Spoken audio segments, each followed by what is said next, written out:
Hey Canucks fans, let's predict the Canucks year-end award winners. I'm Clay Emo, I'm at Canuck Clay on Twitter. I'm at Clayton Emo on Instagram. I'm the founder of the GLCPC, the Good Looking Canucks Positivity Club. This is my Canucks take all in one take. It's Clay's Canucks commentary for Tuesday, May the 4th.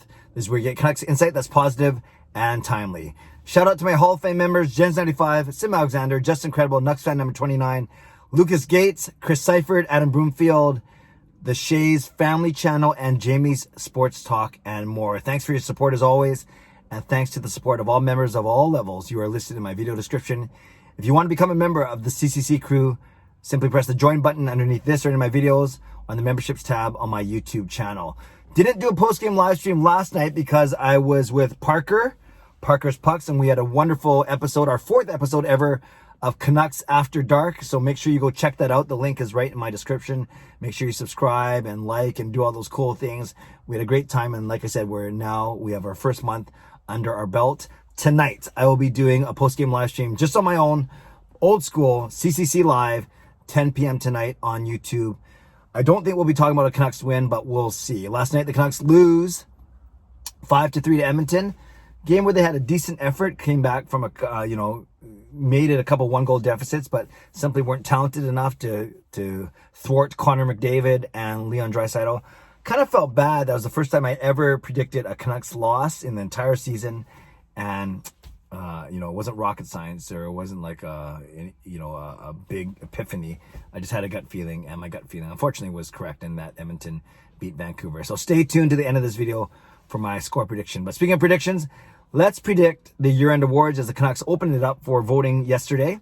And last year, I went 4 for 4. I actually properly guessed Markstrom as the MVP, Pettersson as most exciting, Quinn Hughes as best defenseman, and JT Miller as unsung hero, even though some people thought that was kind of a weird one for him to win. How unsung are you really when you're the team's leading scorer? So while I went 4 for 4 last season, I'm already predicting right now, I might only go 2 or 3 for 4. I just think this year is a lot harder to predict because no one has really separated themselves, has really stood out in any of these categories where you can say they're a lock to win it. And it just kind of goes hand in hand with this strange season that the Canucks have endured. But I will still press on. I will give you my picks, my reasoning, and then I would love to hear yours in the comment section below. First one, Unsung Hero. I'm giving this one to Travis Hamonic because to me, he defines everything that is unsung. He's gritty. He doesn't get a lot of accolades, but he stands up for his teammates, and he's always in the middle of the play, even though he's not the most heralded player. So you can think that JT Miller, same thing, gritty, stands up for his teammates, all those things last year. That's why he won it, although he was the club's leading scorer. Travis Hamonic, in fact, missed a bunch of games. He missed some games at he came in the training camp without playing in the bubble. And then I can't remember if he started the season late. No, I think he played at the start of the season. It was Jordy Ben that didn't start. But then Hamonic got injured a few games in and missed a big portion of the game. So he's only played 2/3 of the season. And he had a really rough start. Remember some of the giveaways he gave, he committed and everything. But when he came back, and especially as he started to get more chemistry with Quinn Hughes, I think he solidified his game. He helped solidify Quinn Hughes' game. And then he helped solidify the entire defensive, the back end of the Vancouver Canucks in the month of March when they went on that mini run, that impressive run that gave us a faint hope, a glimmer of hope of making the playoffs. So for all those reasons, the fact that he stands up for his teammates, he gets his shots to the net, he doesn't complain, he's low maintenance, yet it sounds like his teammates love him, and it sounds like he's a great teammate, including standing up and taking fighting majors to stand up for his guys. I am naming Travis Hamonic as my unsung hero. Best defenseman. This one's tricky. I'm going with Nate Schmidt. I think Quinn Hughes, he started off like gangbusters, at least offensively, but I think he's a -25 now for the season. That's not really a good defenseman. It's a good offensive defenseman, but Hughes still has to work on a lot of his defensive play. I think Tyler Myers has been pleasantly surprising. He has not been that bad, although his errors are magnified just because of his sheer size, and I think a lot of people unfairly kind of rag on him here in Vancouver. But someone who doesn't have as many points as Hughes or Edler, but I would dare say has been the most consistent for the entire season, is Nate Schmidt. high hopes for him coming over in that trade from Vegas. Had a bit of a slow start, much like the entire team did. But I think in the past few months, he's done, or last few weeks, he's done a lot better. Still the odd turnover or the bad read or whatever, but name me a Canuck defenseman who hasn't done that this season.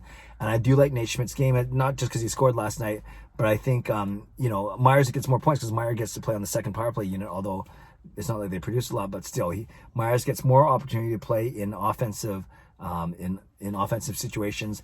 So I think from a defensive standpoint, mobility and even leadership and communication, I'm putting Nate Schmidt over Tyler Myers. So Nate Schmidt is my pick for the best Canucks defenseman. I put a poll up on Twitter asking people. I got almost 500 votes, and it was split 35% Schmidt, 35% Hughes, 30% Myers. So basically a three-way tie almost within a few percentage points, but I'm going with Nate Schmidt. Most exciting player for this one, I'm going Nils Hoglander. I think the fact that he's a rookie, the fact that he can still bring you to the, maybe not out of your seat, but he can bring you to the edge of your seat when he gets the puck, especially when he's behind the net, and maybe tempting us to watch to see if he's going to pull off that lacrosse goal, the Michigan goal, whatever you want to call it, the amazing goal. He hasn't done it yet, but I do think the way that he battles for pucks, the way that he can score on slap shots, on wrist shots, the way that he's not afraid to battle, skate hard, and make some good plays. He's not as flashy as a Pettersson or a Hughes, but I think the fact that he's played well, he's had a few nice goals, and the fact that he's a rookie, all those things added together, for me, he's the most exciting player this season. Finally, team MVP. This is the one where, well, who knows if I get any of the other three right. This is the one where I might get wrong, and I'll say, I think people are going to go vote for Demko. I think Demko's going to win it. But my pick is actually Bo Horvat. So hear me out. Brock Besser, first half of the season, gets off to a good start. And I think he was the team's MVP for the first half of the season. Then in March, when Thatcher Demko was standing on his head, I almost said standing on his neck, standing on his head, 930, 940, 950 save percentage, goal, saves and wins above expected, all those fancy stats. He was like a top 5 goaltender, sometimes a top 3 goaltender in the league. Came back to earth a little bit, just like much of the team did after the COVID break. But so I think Demko's been good. He's been our MVP second half of the season. I think Besser was a MVP in the first half of the season. But the one player that's played steadily, maybe not as good as Besser in the first half, not as good as Demko in the second half, but throughout the entire season has been consistent in his play, his scoring, his effort, and his leadership, is Captain Bo Horvat. Now, again, I actually don't, if I had to pick who I think is going to win, I think it's going to be Demko. But who I think it should be, it's Bo Horvat.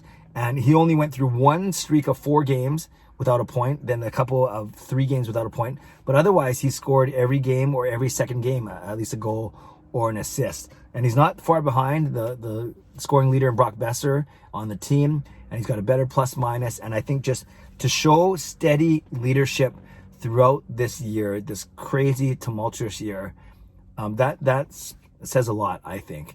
And he might not be the most articulate guy ever. He might not be the most outspoken like JT Miller. He wasn't the guy who necessarily got the Canucks their extra couple days of rest. But you know that he was a big part of that. And for his leadership and for his on-ice play, I'm giving my MVP to Bo Horvat, although with an asterisk, and that I think people are going to vote for Demko.